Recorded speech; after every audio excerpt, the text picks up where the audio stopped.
So my subject today is to present a scientific basis for all the catastrophic events of the Tanakh, the devastations of flood, storm, and terrestrial upheaval that occurred from Noah through Moses and afterwards. So I'm now going to try to switch to my PowerPoint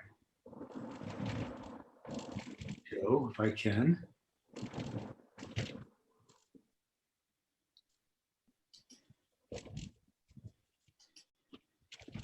Okay, are you all getting that?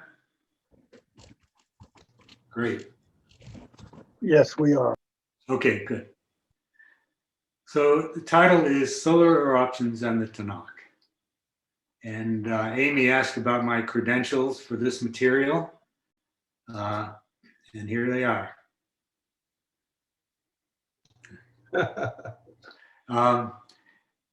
Basically, I'm not an astrophysicist. I do have a certification in radio astronomy for the University of Manchester, UK, and but that's not, I can't call myself an astrophysicist. My other qualifications are a strange assortment. I have a professional certification in manufacturing management, commercial pilot's license, flight instructor rating, Master of Fine Arts in writing and literature, and an assortment of IT credentials. But an astrophysicist I ain't. Don, if you'd start the slideshow, it would look better for us out here. You know what I'm saying? Go up to slideshow and start. Oh, sorry. Yeah. Let me pull up that menu. Yeah, there you go. Yeah, here we go. Sorry about that. No problem. Thank you. Yeah, sorry about that. That's better. Let's see if I can switch slides. There we go. Credentials. Okay, so I'm going to talk about the sun and how it erupts periodically. And the sun is a variable star. And other variable stars erupt periodically, anytime from minutes to eons. And there are some huge eruptions called supernovas and slightly smaller novas. But our sun is a variable star that about every 12,000 years erupts in a minor nova. So I'm going to show you what a supernova looks like through a telescope. We don't want anything like that to happen in our solar system. Tycho Brahe saw this 400 years ago through his telescope, supernova in our galaxy, but not in our solar system. This is an image of our sun on April 27th. And can you see that dot there? It's the comparative size of the Earth. And this is a very minor flare off the sun that happened on that day. It flared, but it didn't detach from the sun, so it wasn't a threat to anything out in the solar system. But the sun is not just a round disk that sits up there and shines. It's incredibly active. And there are various types of solar eruptions that occur. One is called a coronal mass ejection, or CME, and that's when a chunk of the sun actually does detach from the surface and flies out into the solar system. Fortunately, space is big, so it's not often that one of those hits us, but they do hit us. There are solar proton events, which are very similar. The stuff, by the way, that flies off the surface is called plasma.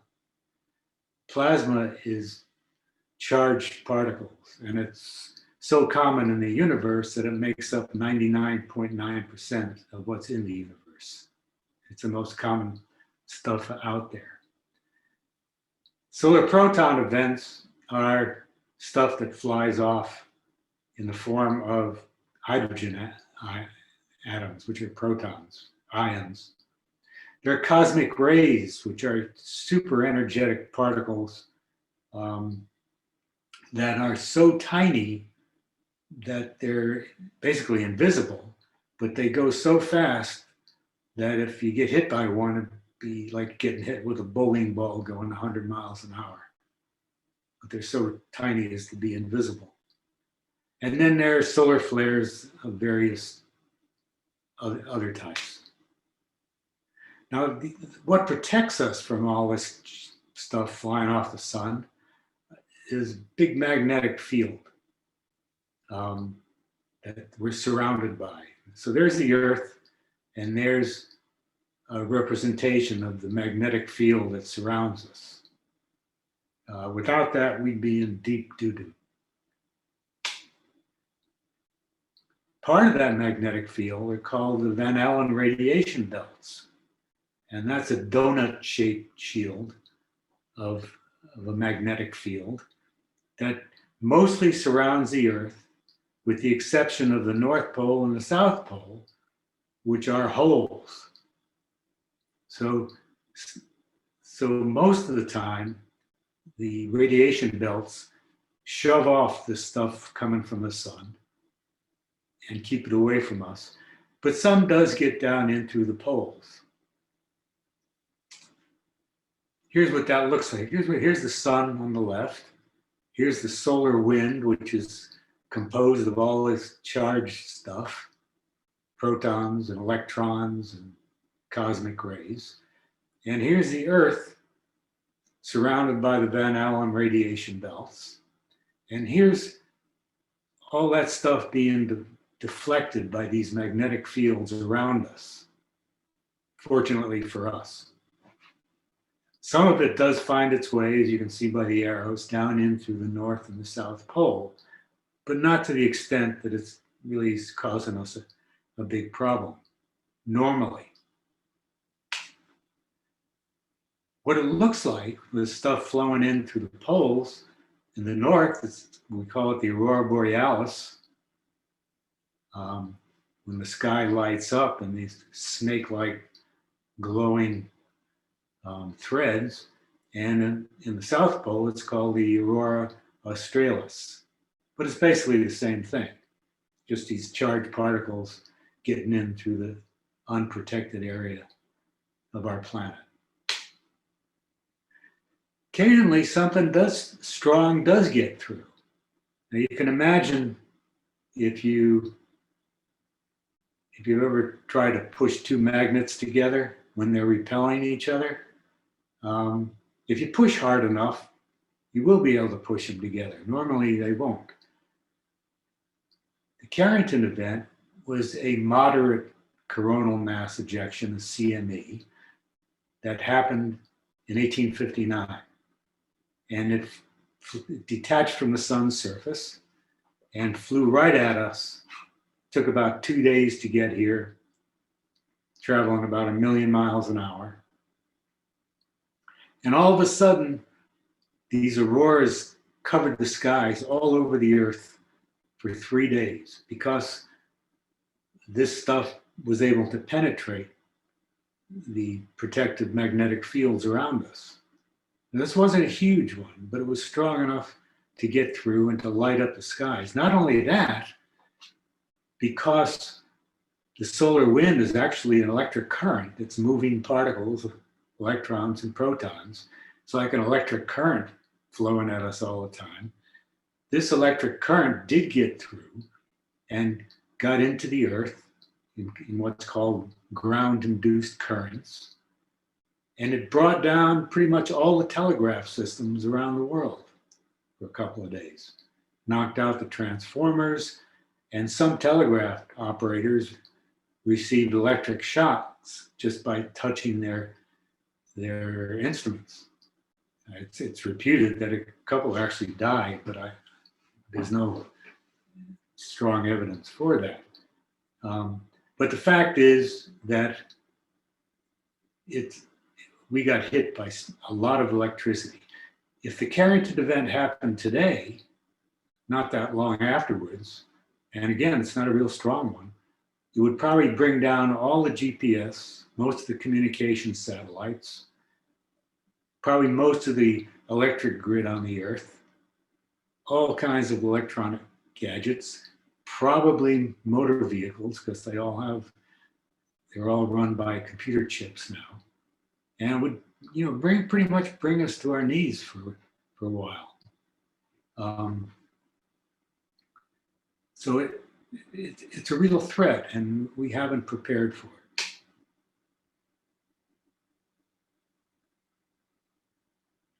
Now there were, can you see that title, or is that being blocked? Okay, good. So it turns out that the sun does erupt significantly about every 12,000 years. Not just a CME, but I mean a really monster of an eruption. And these are identified by drilling out ice cores in the Earth, in ice flows and into the Earth, and looking at the stuff that's in there to look for traces of what residue of what these eruptions would leave. The earliest one measured, I mean, these happen every 12,000 years, but one called Toba around 70,000 BCE, 72,000 years ago. And then there was one in Greenland, an ice core that was extracted about 10, 12,000 years after that. Le Champ was another one, and that one had a proven what's called magnetic reversal associated with it. Now, magnetic reversal is when the North Pole and the South Pole of the Earth switch around. Hard to believe that happens, but it does. And it's a little scary because in the time when it flips, it leaves us completely exposed. The Van Allen belts sort of disappear for a while, and the Earth gets bombarded with all this stuff coming off the sun, all of it. And then after La Champ, there was Mono Lake, Lake Mungo, and then Gothenburg, which was only 12,000 years ago. Now, if you haven't noticed already, we're just about due for another one of these guys.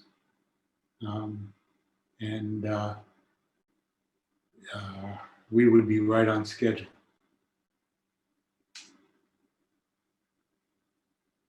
It looks like my PowerPoint slide is seized up. Hang on a minute, please.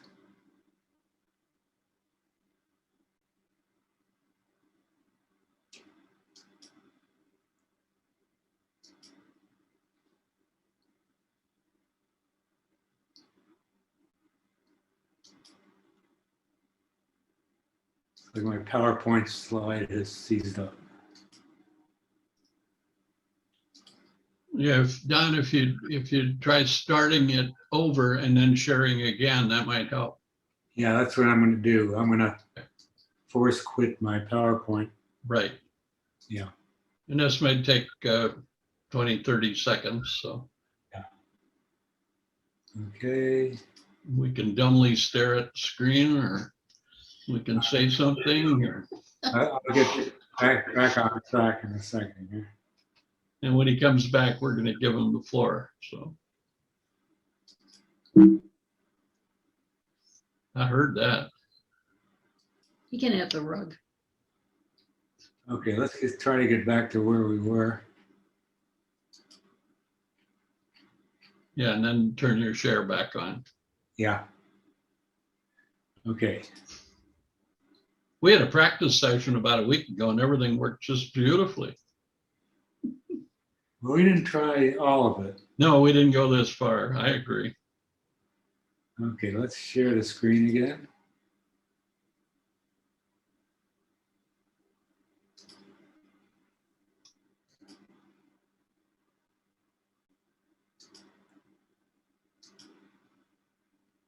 Are we back?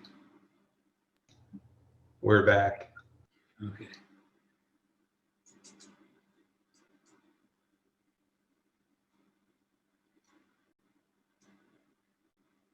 Okay, so a geomagnetic excursion is when the North Pole and the South Pole of the Earth start to move. And that kind of signals that there may be a pole flip coming up pretty soon. And what happens is when these poles start to move, it has the effect of weakening our Van Allen radiation belt protections and leaves us more exposed to the solar wind and also cosmic rays. And the North Pole has been moving. It's not, it's moves so many meters a year and it's accelerating. And for the last 160 years, it's been weakening about 5 to 10% per year. So that's an indication that we're getting hit harder and harder by stuff coming from the sun. Now, I'll just mention as an aside here that although climate change is blamed entirely on greenhouse gases,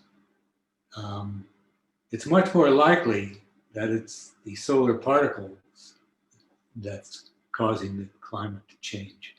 That solar particles are so much more powerful than anything put forward in the climate change model, but they're not included. They're planned to be included by the United Nations IPCC, which is the organization that builds the model, in 2022. But right now, they're not. And we're talking about billions and billions of electrical amps that are impacting the Earth daily. And it's not even mentioned in the climate change model. That's an aside. Okay, so there's another image of the Aurora. This is an actual photograph of the Aurora Borealis. Okay, now I'm going to try to share something else. This is a link to a PBS Nova video on an event that happened at the last solar eruption 12,000 years ago. And it's called the Younger Dryas extinction, when a vast amount of flora and fauna were extinguished from the Earth in some event. Some people say it was a comet or hit or some sort of big rock that hit us from outer space, but it's much more likely it was a solar eruption. Let me see now if I can switch over to this other guy.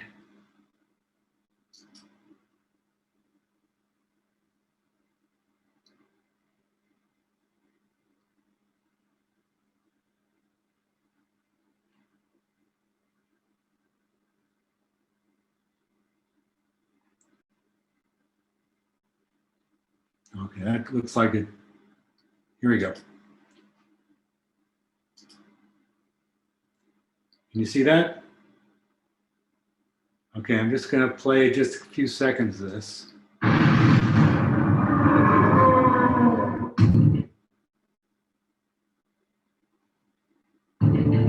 13,000 years ago, the Earth's climate was not unlike ours today. But then suddenly it changed, radically. It was mysteriously thrown back into the Ice Age. and some of the greatest animals that ever lived vanished. Enormous creatures, including the woolly mammoth, like a modern elephant with thick fur and huge tusks, and the saber-toothed cat, a vicious predator built more like a bear than a lion. These magnificent animals dominated the Earth for more than 100,000 years. Then, like the dinosaurs some 65 million years earlier, disappeared across North America in what is a geologic instant.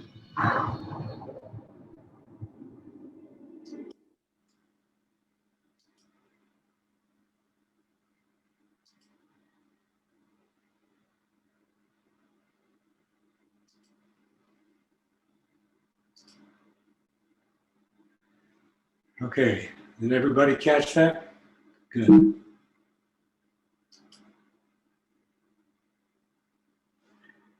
Okay, so I'm going to jump from the Younger Dryas extinction, which was just 12,000 years ago,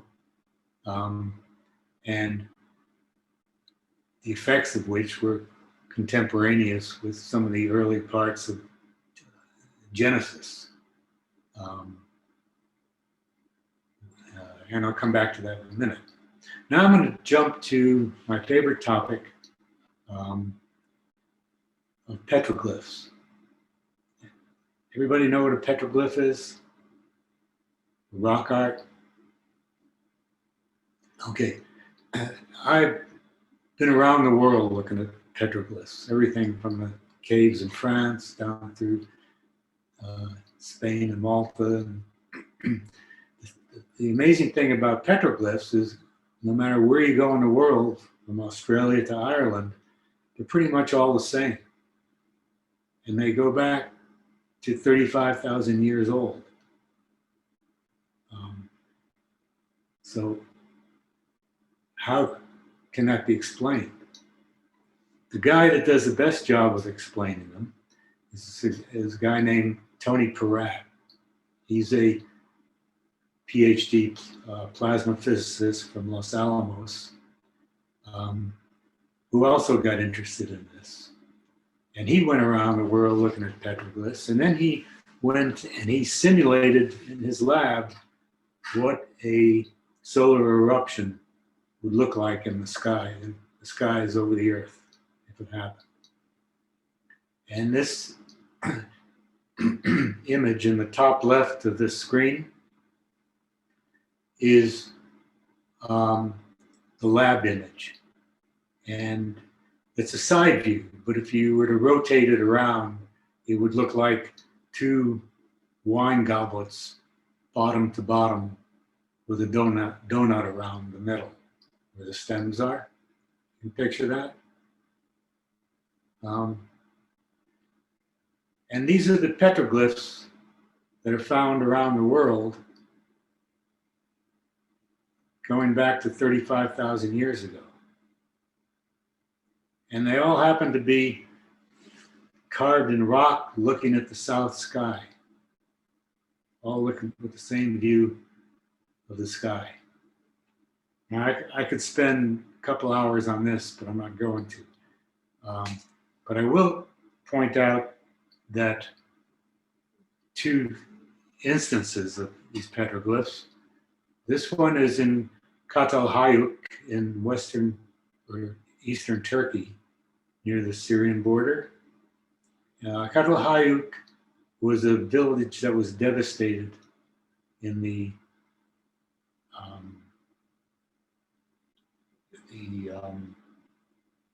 eruption around 12,000 years ago in the Younger Dryas.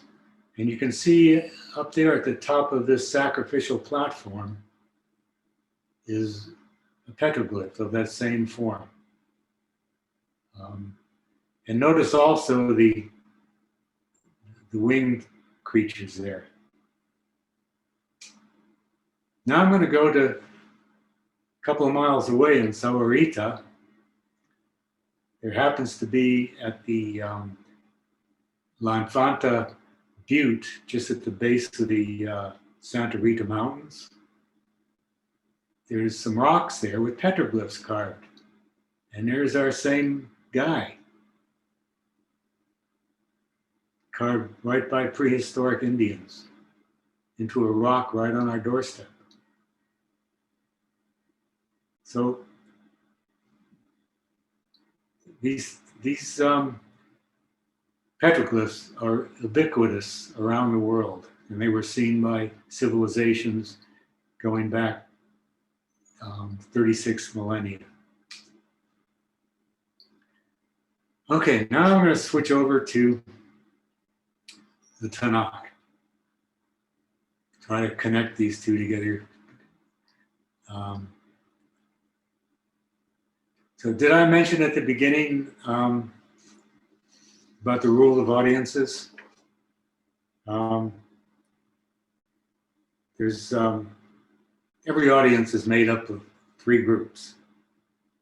1/3 is catching up on some sleep. Another third is enjoying erotic fantasies. And a third has some interest in the topic. So I know that at least 2/3 of you are going to leave this thinking the time was well spent. Sorry if I insulted any.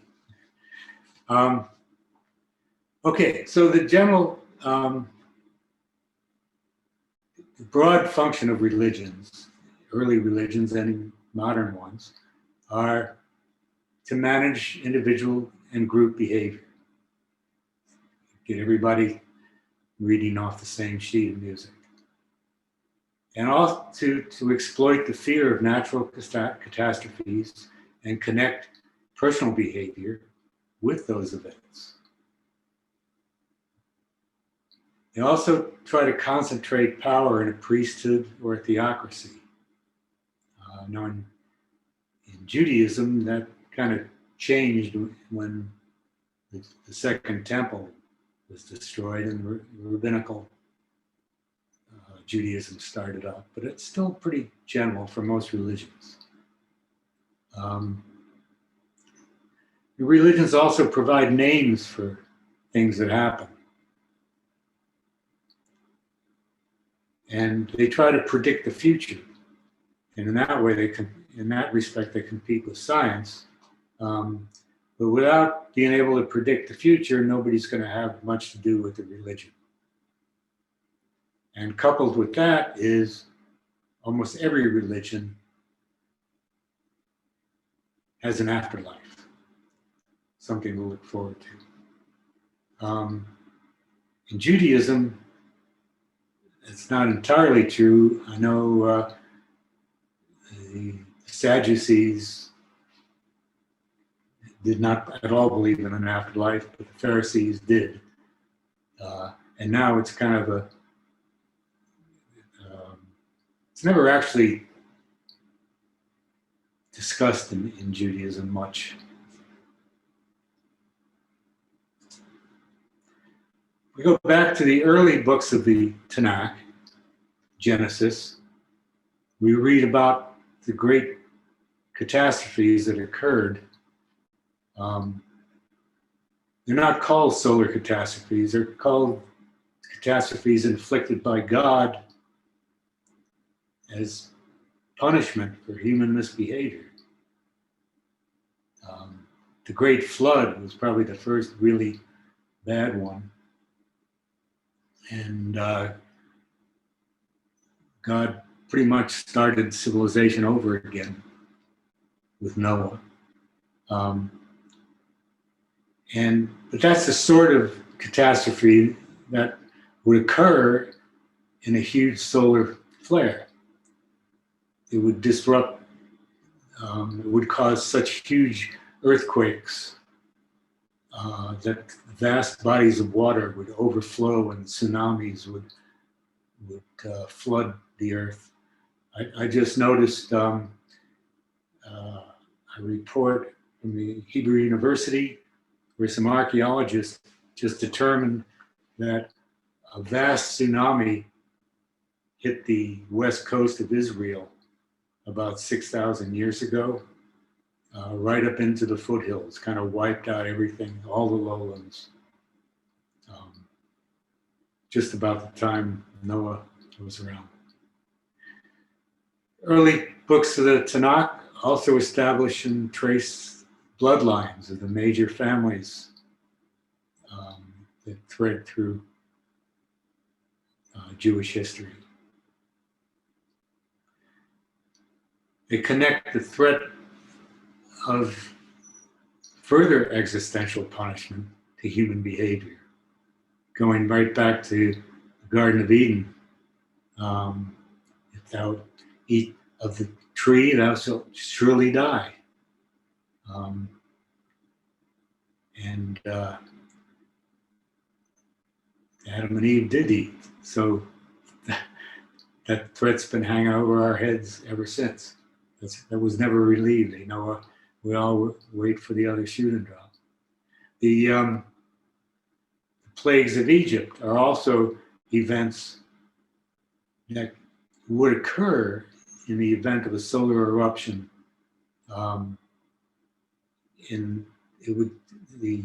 Which would, like in the Younger Dryas, would so disrupt natural order of things that there would be plagues and the waters would turn color and all sorts of other ugly things that would happen.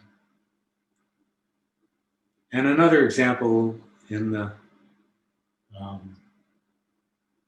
think this is the book of Kings, when King David took a census of the population, even though he was ordered to by an angel, God got angry and killed 70,000 Hebrews by plague. So you got to always be looking out for the right and wrong thing to do. Okay, as I said earlier,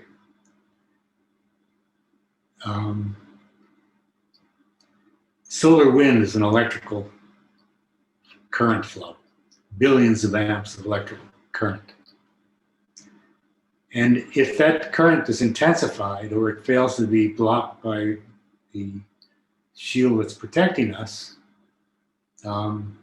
we get some big electrical events. The Tabernacle and the Ark of the Covenant, if you look at the careful instructions on how to build it, what you're looking at is the construction of a electrical capacitor with discharge points at where the sacrifice is offered. I'll show you that in a second. But if the earth was heavily charged, as it would be at the time, then if you placed a sacrifice on the ark in the right place and just waited, there would be a big electrical discharge across sacrifice. We would pretty much fry it. Similar thing happened with Elijah's burnt offering when he was competing with the priests of Baal to build a sacrificial station. And the priest went for a couple of weeks trying to build something that their god Baal, which would burn up for them. Nothing happened. So Elijah built his, and he built a little moat around it. And when it looked like a storm was coming, he poured water to fill up the moat and then waited. And then all of a sudden there was a big flash and the sacrifice was consumed.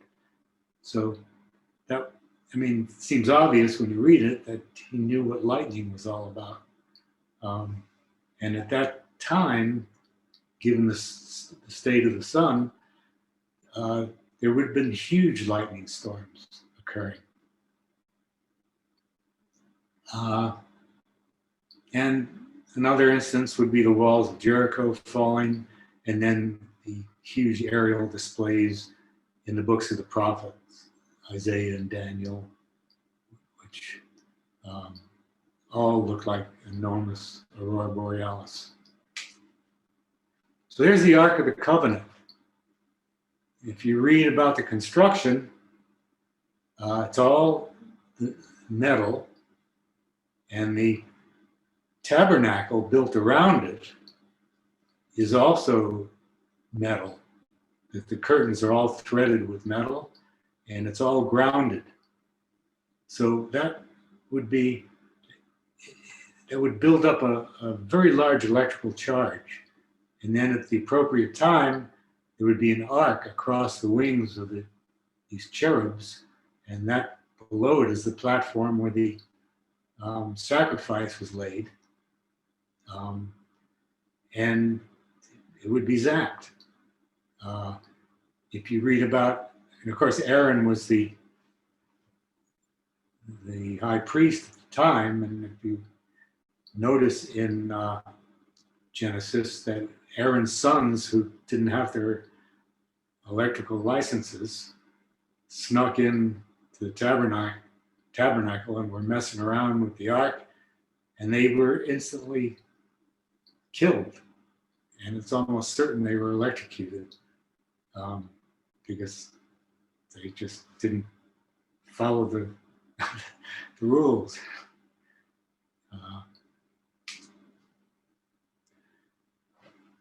Okay, how am I doing for time here? I'm rushing through this. I've never done this presentation before. You're doing just fine, Don. Thank you. I may never do this again. Okay, so what happened over time is, as I said, it was 12,000 years ago that the major catastrophe occurred.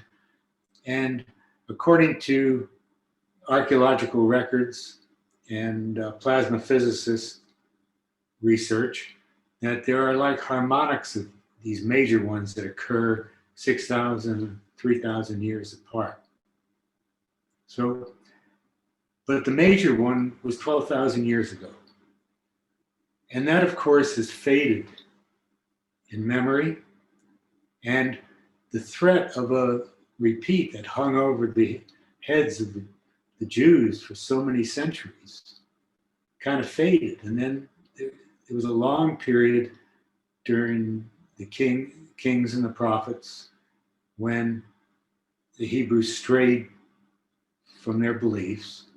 And then a pantheon came back in, and Israel and Judah were full of various other gods, local gods.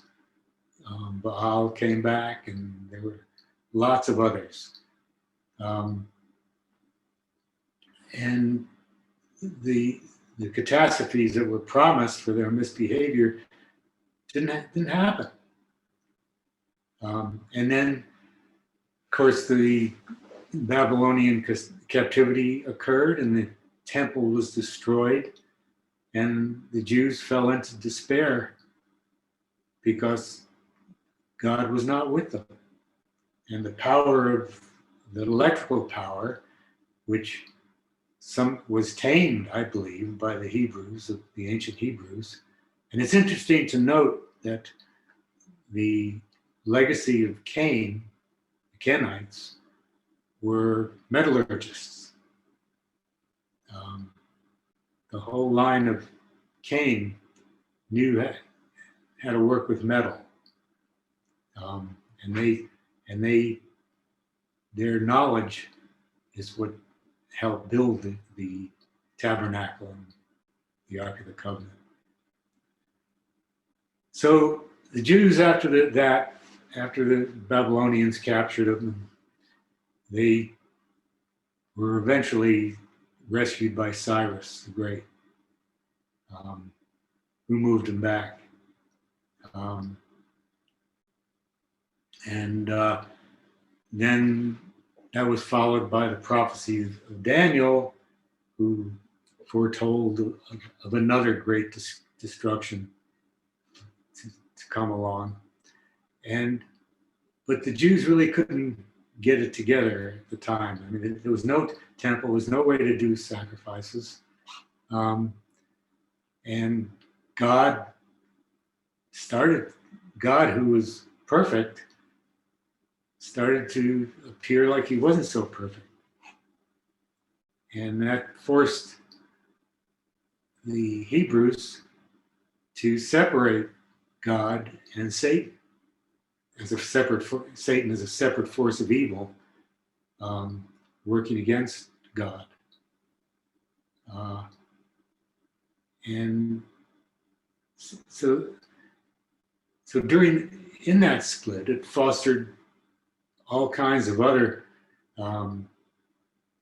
minor gods and separate beliefs and separate practices. But the Hebrews of the ancient times were no longer Hebrews of ancient times. And then there was that split between the Sadducees and the Pharisees. And now we have the old Tanakh versus the oral Torah, and a major theological split. And then there were real hard wars in Judah with that split. I mean, really nasty wars. They were like, who was it? One civil war where 600,000 Jews were killed, which today would be more slaughter than the Holocaust. And that was between Jews and Jews. So it's not surprising to see that Christianity arose around that time, which it did, as some relief from the conflict that was going on among the Jews. And not just among the Jews, but Jews and the Greeks, and then later Jews and the Romans.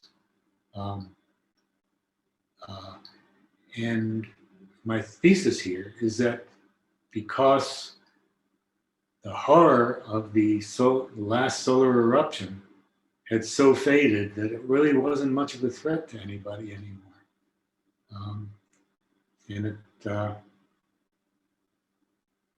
Okay, and I'm going to end it there. I have no idea what time it is. We've got about 10 minutes left.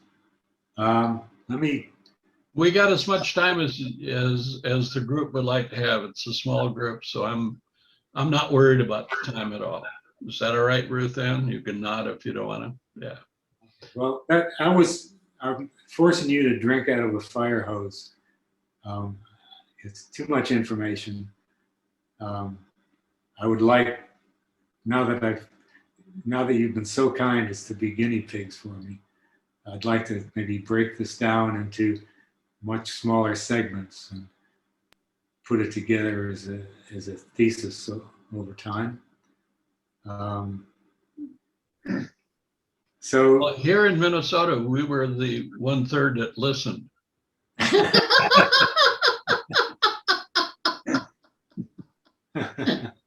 And I think Ricky is saying she listened too. Okay, well, I appreciate And so that. did Amy, and so did Ruth Ann. I think we averaged a lot more than a third here. Yeah, I think we averaged more than a third. All right, well, okay, I'm going to take a breath here and throw this open to anybody with any questions. Anyone have questions or comments? Just go ahead. We have such a small, relatively small group, so we're good. I truly enjoyed it, Don. Thank you. So did I. Go ahead, Amy. You're muted, by the way.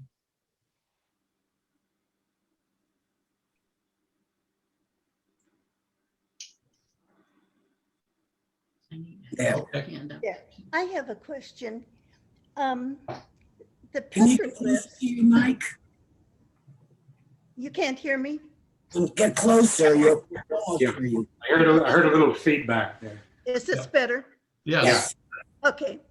I'd like to hear more about the petroglyphs and what they represented.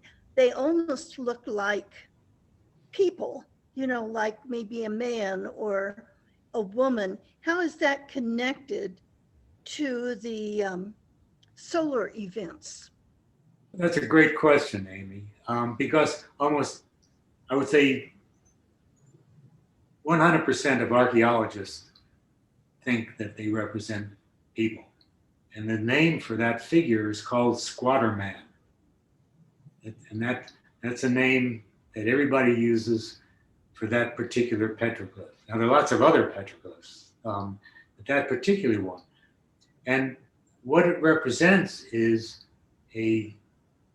what's called a plasmoid, which is the shape of a plasma shape that you would see in the sky. And as I said, it looks like if you take two wine goblets and put the bases together, and then before you put the bases together, you put a donut around the bases.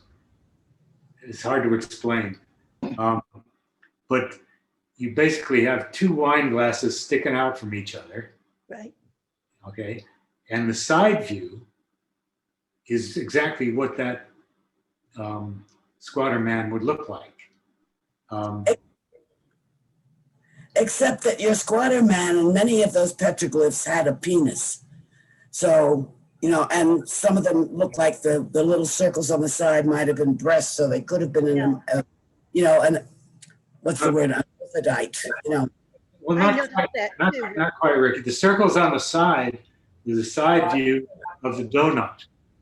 Yeah, but the penis is not in your electrocurrent.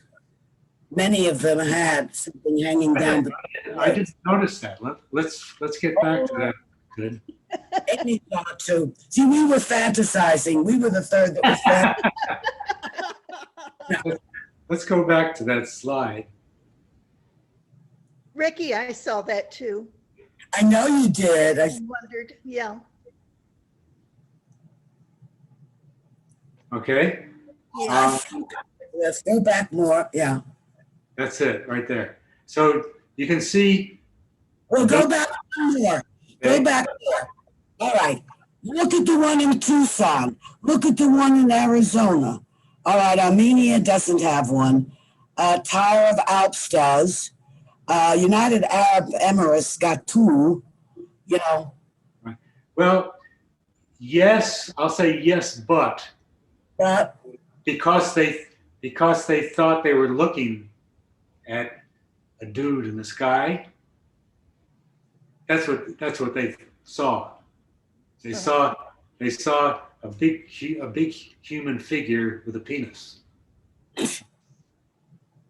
So that's what they saw. And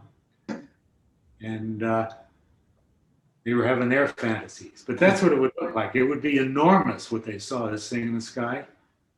It would just be huge. And one way you can tell that it was a bombardment is that at the vast majority of petroglyph sites, right next to them have what they call dolmens. These are big rock huts with enormous boulders over the top of them. Mm-hmm. And they're shelters. Now, archaeologists, they just say, well, they just built some shelters there. But if you were trying to draw these petroglyphs and there was stuff raining down from the sky, radiation and deadly stuff, you wouldn't want to be exposed your drawings for very long at a time. You run under these big rock shelters as often as you could. So again, it's only a few guys like Tony Peratt who were really deep into this. Another guy, I know Tony, and another guy I know, Rens van der Sluis, who's a Dutch researcher. And anybody, by the way, anybody who requests, I can send you a lot of material that I couldn't include in this. There's a nice 10-page report by Tony Peratt in regular language, which explains it all. It's much better than I can. So if you send me your email address, I'll send it to you. Did that answer your question, Amy? Yes, those petroglyphs are just so fascinating, aren't they? They are. And there's other standard ones besides Squatter Man that are also seen around the world. And Tony Peratt shows how he simulated these in his plasma lab as well. David has his hand up if you're not. David? Yeah, thanks. I took this presentation today as a homework research assignment. This and the letters and the emails we've been trading back and forth over the last few months. Your talk was absolutely fascinating with a capital F and a capital G. So far, my own research has been trying to confirm and find corroborating evidence that some of these major events in the past were actually caused by major solar eruptions. And there's no question that they could have been.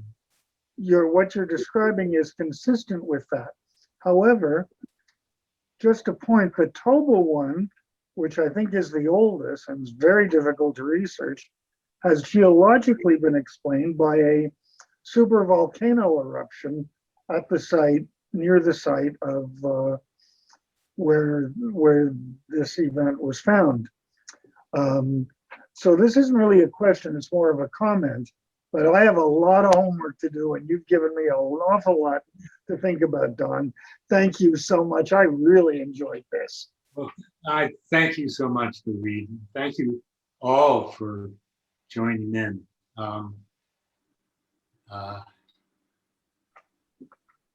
Don, Yeah, David.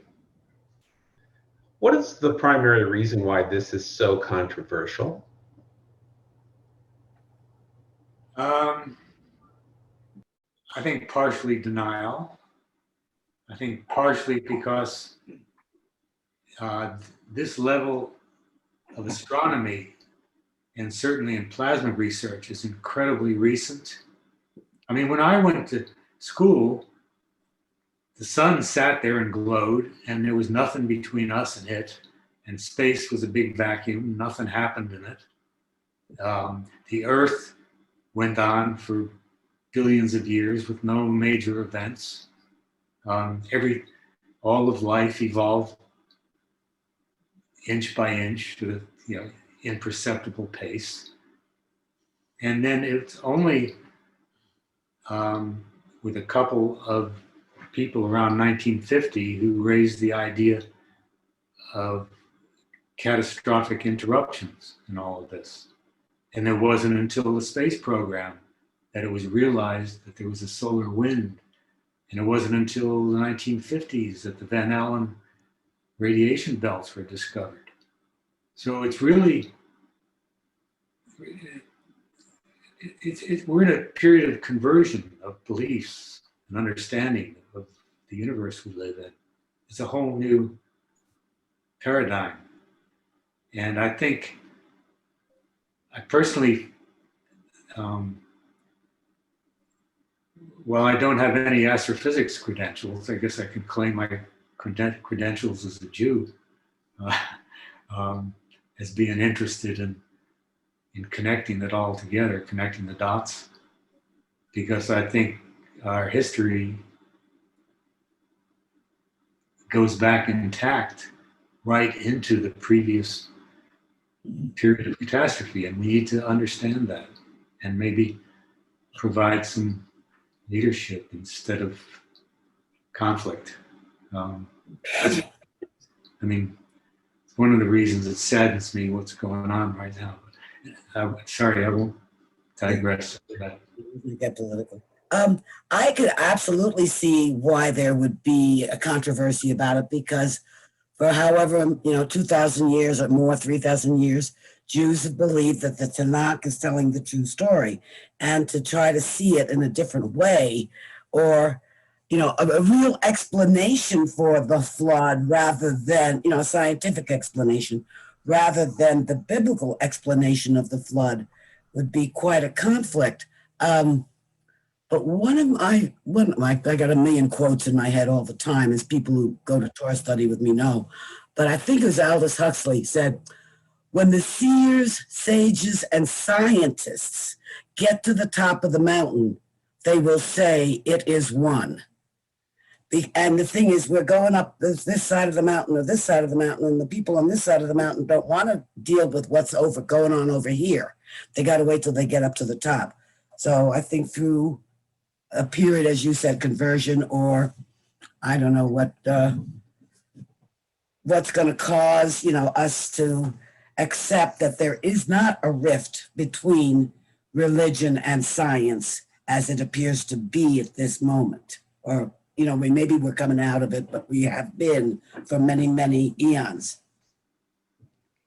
Yeah. Don't you think, though, that it's entirely possible for God to work through natural phenomena Yeah. to do his will on earth? Yeah. I'm not denying that. So I don't see any conflict. Yeah, but I'm saying I can see where people would see a conflict. I don't see a conflict. I agree with you. I can see that. Should raise your hand. I don't see a conflict. I mean, I will say right out that I am a deep believer in God. I mean, I do not see any conflict at all, and nothing is going to shake me from my beliefs. At the same time, Controversial. how we interpret what's going on around us is different than beliefs. Don, Bev has a comment. Yeah, sure. It's actually just a comment. It's just the way the ark was built. The seraphim, and it's like this big battery. Or whatever. It's this power station. It's something that it was technology that was not something that was. I'm sorry, but it came from above. I mean, as far as I'm concerned,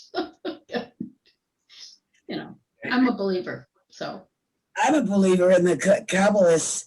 They had the symptom. It sounds just like a Big Bang. I mean, but the Kabbalists had the Big Bang before the scientists did. Well, the Kabbalists kind of get buried in numbers because most people, the earth overpowers our senses, what goes on around us. Right.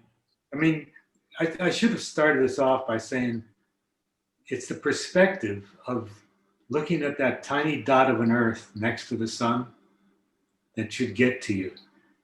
Because all through history, all we think about is, what goes on with the relatives, how good the food was, who's shooting at who. And it's all down here on the surface of the earth because we don't have the perspective we need to see what we're exposed to, what we should be linking arms together with. Because we are really exposed.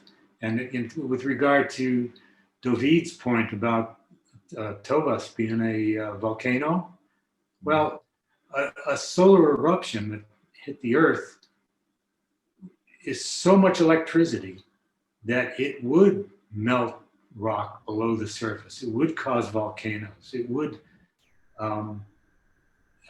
cause earthquakes. And, it's just like getting zapped with some huge bolt of electricity. It would do all of those things. So in my eyes, we should have 2 of everything on the International Space Station as soon as we can. Because it's going to happen again. And we need to have enough value of the human race and to be ready. Yeah, Ruth Ann. It was fascinating. I'm really happy you did this, but I'm kind of curious. What do you think is going to happen? I mean, you said we're due for another one. I mean, are we going to one day go and turn on our computers and everybody get electrocuted and then we'll know it started? Or what's gonna, you know, what do you think is gonna happen with our society now? Well, Or- the sun right now is going into its next active cycle, 11-year cycle. And so we're probably going to, I'm not saying we're going to experience getting vaporized, you know, all real soon, but we will get probably the equivalent of a Carrington event,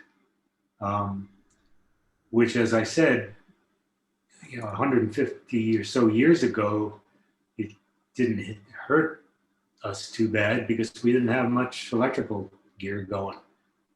But now you could imagine what would happen worldwide if every piece of electronics and kind of suddenly didn't work, or GPS didn't work.